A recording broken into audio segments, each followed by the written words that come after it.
Shalom, Bapak Ibu Saudara yang dikasihi oleh Tuhan. Kabar baik, kabar bahagia, kabar damai dari Allah kiranya berlimpah ruah memenuhi batin kita, perasaan kita, dan seluruh kehidupan kita. Bersama dengan Tuhan, kita dunia. Mari kita bersama-sama tunduk kepala, menyatukan hati kita sebelum kita mendengarkan Renungan Bina Iman GKI Klasik Solo pagi hari ini. Mari kita berdoa. Bapa di surga, terima kasih untuk pagi hari ini. Tuhan masih memberi kami waktu kesempatan untuk kami berkarya. Engkau menggerakkan setiap organ tubuh kami untuk bisa kembali bekerja secara normal. Itu semuanya oleh karena anugerah-Mu. Sebelum kami melakukan banyak hal, kami bersama-sama akan mendengarkan sabda firman-Mu. Tolong kami untuk kami dapat mengerjakannya dalam kehidupan kami masing-masing. Dalam nama Tuhan Yesus kami berdoa dan memohon. Haleluya. Amin.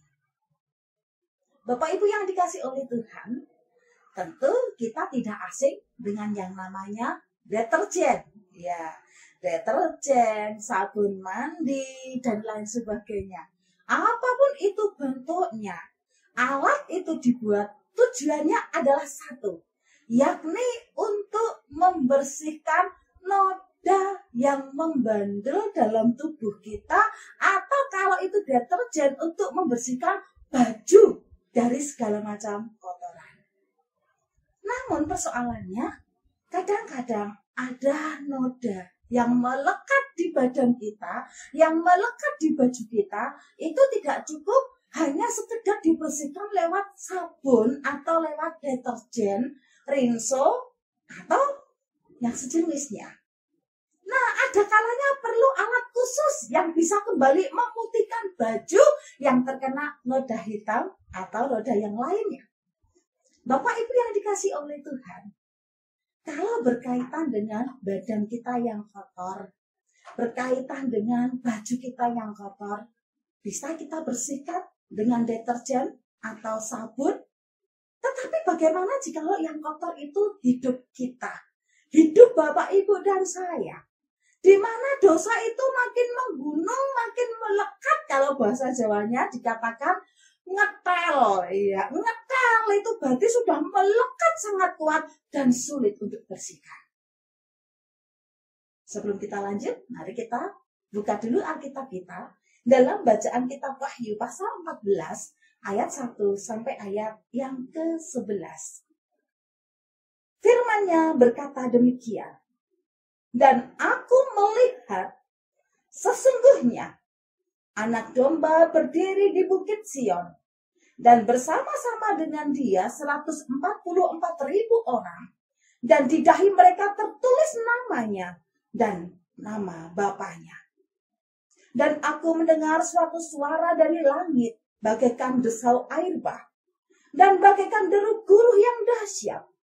Dan suara yang kudengar itu seperti bunyi pemain-pemain kecapi yang memetik kecapinya.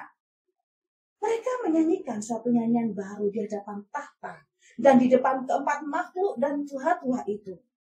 Dan tidak ada seorang pun yang dapat mempelajari nyanyian itu selain daripada 144.000 orang yang telah ditebus dari bumi itu. Mereka adalah orang-orang yang tidak mencemarkan dirinya dengan perempuan-perempuan, karena mereka murni sama seperti perawan. Mereka adalah orang-orang yang mengikuti anak domba itu kemana saja ia pergi. Mereka ditebus dari antara manusia sebagai korban-korban sulung bagi Allah dan bagi anak domba itu. Dan dalam mulut mereka tidak terdapat dusta. Mereka tidak bercela. Dan aku melihat seorang malaikat lain terbang di tengah-tengah langit. Dan padanya ada Injil yang kekal untuk diberitakannya kepada mereka yang diam di atas bumi. Dan kepada semua bangsa dan suku dan bahasa dan kaum. Dan ia berseru dengan suara nyaring. Takutlah akan Allah dan muliakanlah Dia. Karena telah tiba saat penghakimannya. Dan sembahlah Dia yang telah menjadikan langit dan bumi, dan laut dan semua mata air. Dan seorang malaikat lain, malaikat kedua, menyusul Dia, dan berkata, sudah rubuh Babel, kota besar itu, yang telah memabukkan segala bangsa dengan anggur hawa nafsu cabulnya. Dan seorang malaikat lain, malaikat ketiga, menyusul mereka dan berkata dengan suara nyaring, jikalau seorang menyembah binatang dan patungnya itu, dan menerima tanda pada dahinya atau pada tangannya, maka ia akan minum dari anggur murka Allah, yang disediakan tanpa campuran dalam cawan murkanya. Dan ia akan disiksa dengan api dan belerang di depan mata malaikat-malaikat kudus dan di depan mata anak domba. Maka asap api yang menyiksa mereka itu naik ke atas Maka asap api yang menyiksa mereka itu naik ke atas sampai selama-lamanya. Dan siang malam mereka tidak henti-hentinya disiksa, yaitu mereka yang menyembah binatang serta patungnya itu, dan barang siapa yang telah menerima tanda namanya. Amin. Demikianlah bacaan firman Tuhan.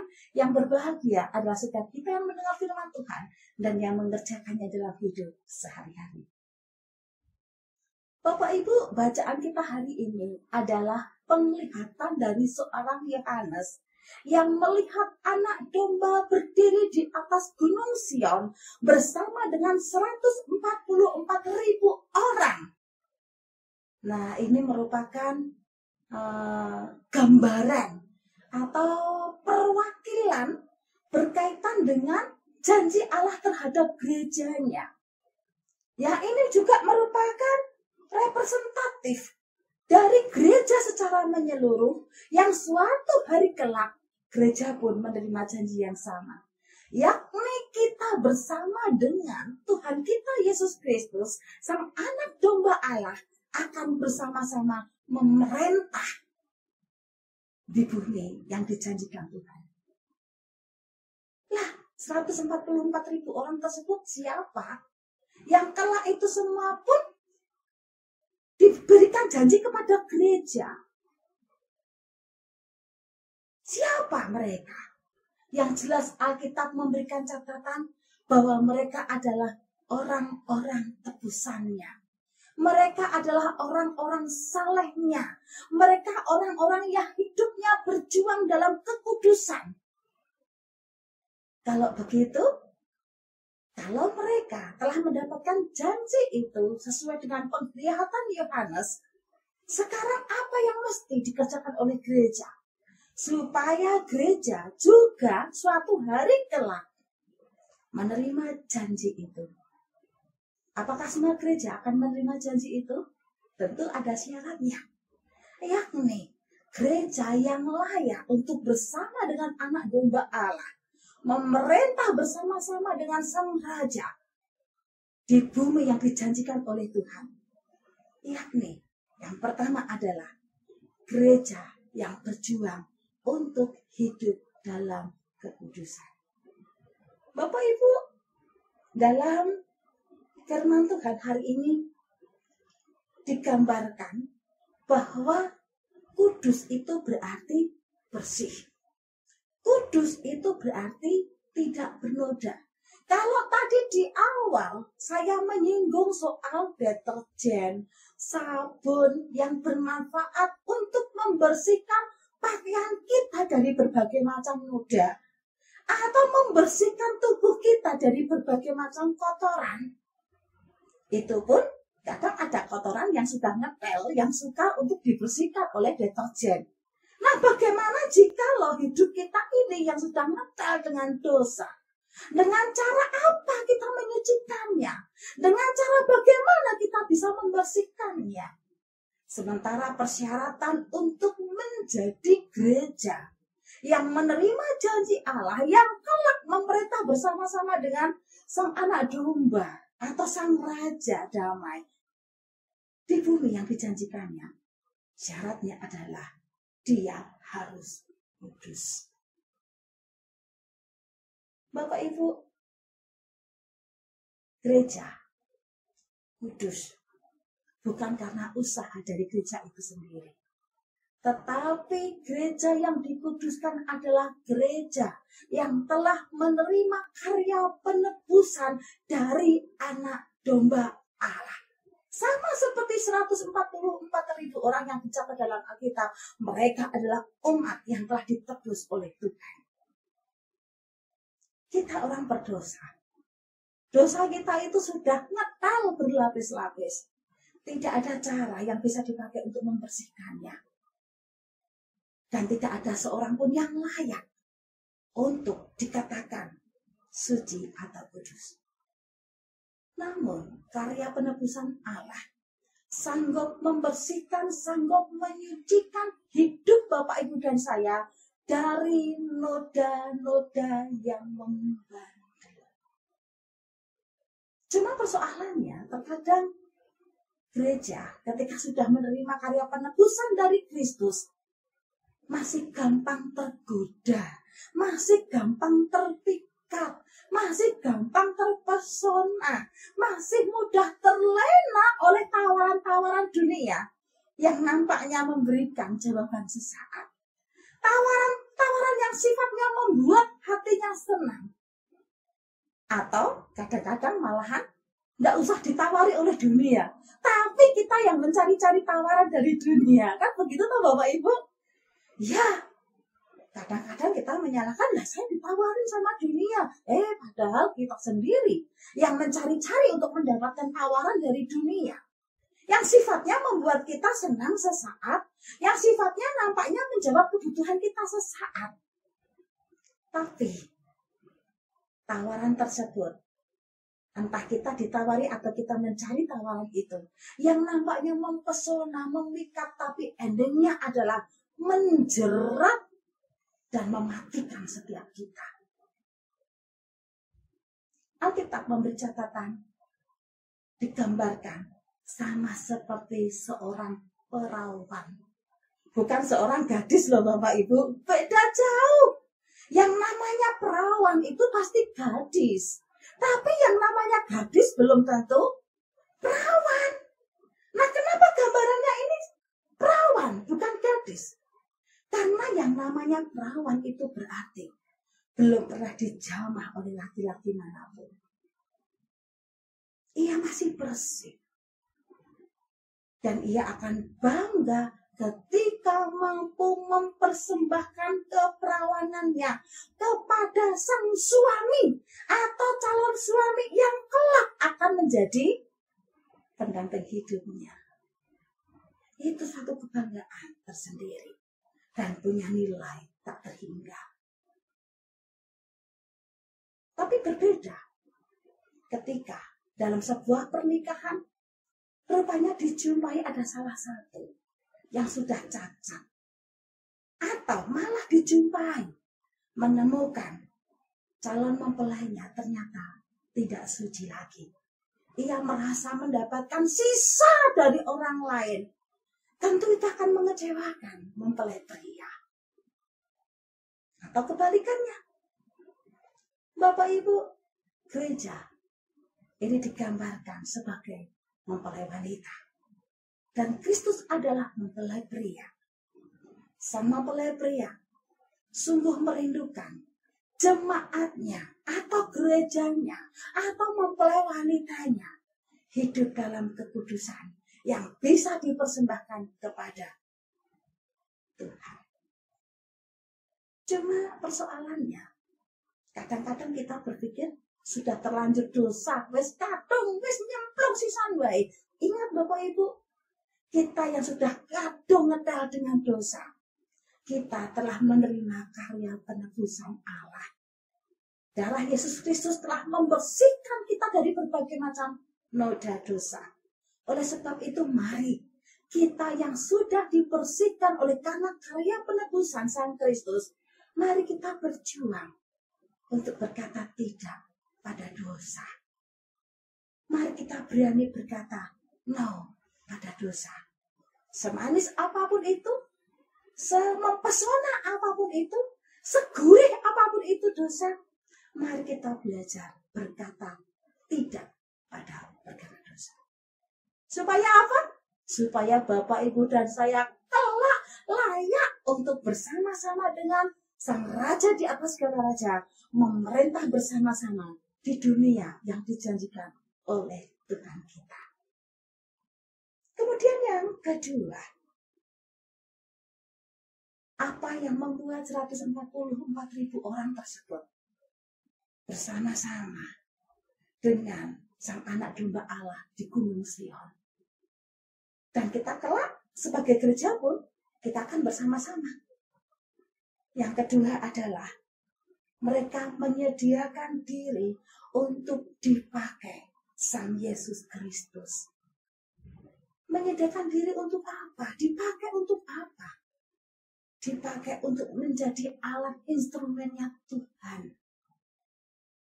Dipakai untuk membuat sebanyak mungkin orang mendengarkan kabar karya keselamatan yang telah dikerjakan oleh Sang Anak Domba Allah. Walaupun mereka harus menderita, meskipun mereka harus sengsara, menanggung resiko, tetapi mereka tetap menyediakan diri untuk dipakai.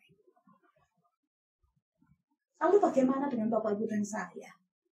Sebagai gereja, sudahkah kita menyediakan diri untuk dipakai menjadi alat Tuhan? Kita masing-masing punya talenta yang berbeda-beda. Tetapi apakah talenta tersebut kita pakai untuk kemegahan diri sendiri? Atau kita pakai untuk melayani Tuhan? Untuk membesarkan nama Tuhan? Mari kita menyediakan diri kita untuk bersedia dipakai oleh Tuhan. Menjadi alat yang menjadi berkat bagi banyak orang. Sesuai dengan talenta yang Tuhan percayakan kepada kita. Selama masih ada waktu, mari kita layani Tuhan. Karena waktu yang Tuhan percayakan kepada kita, itu sifatnya terbatas. Hari ini kita masih ada, puji Tuhan. Tapi besok pagi, siapa yang tahu? Tidak ada seorang pun yang tahu. Saya punya om, belum terlalu tua. Sore hari mengejutkan banyak orang. Kenapa? Ya, dia baru saja ikut seseorang sakit. Pulang, bersembahyang sebentar, lalu minum air putih. Namun tiba-tiba terbatuk dan air tersebut tumpah. Dalam hitungan detik, om saya nyawanya melayang. Hanya gara-gara apa Bapak Ibu? Keselak. Sepele kan Bapak Ibu? Hanya gara-gara keselak. Ketika dibawa ke rumah sakit Nipang, ternyata nyawanya sudah tidak bisa ditutupi lagi. Itu menunjukkan bahwa umur manusia, waktu yang diberikan Tuhan kepada kita, itu sungguh sangat terbatas. Oleh sebab itu, mari selama masih ada waktu, kita berikan hidup kita untuk dipakai Tuhan, melayani Dia bagi kemuliaan-Nya. Kemudian yang ketiga, 144.000 orang tersebut yang bersama-sama dengan Anak Domba Allah di atas gunungnya yang kudus. Mereka dikenal sebagai pribadi yang setia sampai akhir. Setia sampai akhir. Meskipun yang lainnya menyangkal, yang lainnya pergi lari tinggalkan, tapi mereka tetap bertahan. Aku mau di sini. Aku mau setia ikut Dia. Apapun resikonya, aku mau setia sampai akhir nafasku, akhir hidupku, sampai akhir kesempatanku. Aku mau setia kepadanya. Bapak Ibu, sebagai gereja, sudahkah kita setia? Berapa banyak di antara kita yang seringkali menjual imannya untuk segala perkara yang nampaknya memberikan jaminan sesaat dalam hidupnya. Mungkin teman hidup bisa membuat kita berpaling dari Tuhan. Mungkin pekerjaan, mungkin penderitaan membuat kita kecewa kepada Tuhan. Lalu kita berpaling dari Dia. Iman kita mengereng dan mati. Namun firman Tuhan mengingatkan setiap kita hanya orang-orang yang berhak menerima janji Tuhan, yang kelak akan bersama-sama dengan anak domba Allah, memerintah bersama-sama di bumi yang dijanjikan oleh Tuhan, adalah orang-orang yang setia sampai akhir. Mari kita meneladani sikap hidup dari 144.000 orang yang tercatat dalam kitab Wahyu, yakni hidup dalam kekudusan, yakni bersedia menyediakan diri untuk dipakai menjadi alat Tuhan, yakni memelihara kesetiaan sampai akhir. Tetap semangat Bapak Ibu semuanya. Salam sehat. Tuhan Yesus memberkati. Amin. Mari kita berdoa. Tuhan Yesus, ampunilah kami jikalau seringkali dijumpai kami kurang komitmen di dalam menjaga kekudusan hidup kami di hadapan Tuhan. Kami seringkali merasa asik, enjoy, menikmati dosa-dosa yang menjerat hidup kami. Kami kurang menghargai karya penebusan yang Allah anugerahkan bagi kami. Ampuni kami Tuhan. Bersihkanlah kami, sucikanlah kami. Kami juga mohon ampun kepada Tuhan jikalau kami juga seringkali tidak menyediakan diri kami untuk dipakai menjadi alat Tuhan yang melayani pekerjaan Tuhan, melayani karya Tuhan di dunia ini. Jikalau dijumpai kami kurang setia kepada Tuhan, oleh karena ada pergumulan, ada persoalan, ada kerinduan, semuanya itu bisa membuat kami terpaku. Semua itu membuat keyakinan kami bisa mengurangi dan mati. Ampunilah kami Tuhan. Kami serahkan hidup kami dalam perlindungan-Mu. Yang saat ini bergumul dengan sakit penyakit, mari Tuhan Engkau sembuhkan. Engkau jamah, Engkau pulihkan. Yang hatinya sedang pedih oleh karena duka yang mendalam, Engkau hadir untuk menghiburkan dia. Yang sedang bergumul dengan patah semangat oleh karena persoalan hidup, hadirlah ya Tuhan untuk menyentuh hatinya, menyentuh semangatnya, menyentuh keyakinannya, supaya terus berjuang bersama dengan penyertaan Tuhan. Terima kasih ya Allah, hanya di dalam nama Tuhan Yesus Kristus kami berdoa dan memohon. Haleluya. Amin. Tuhan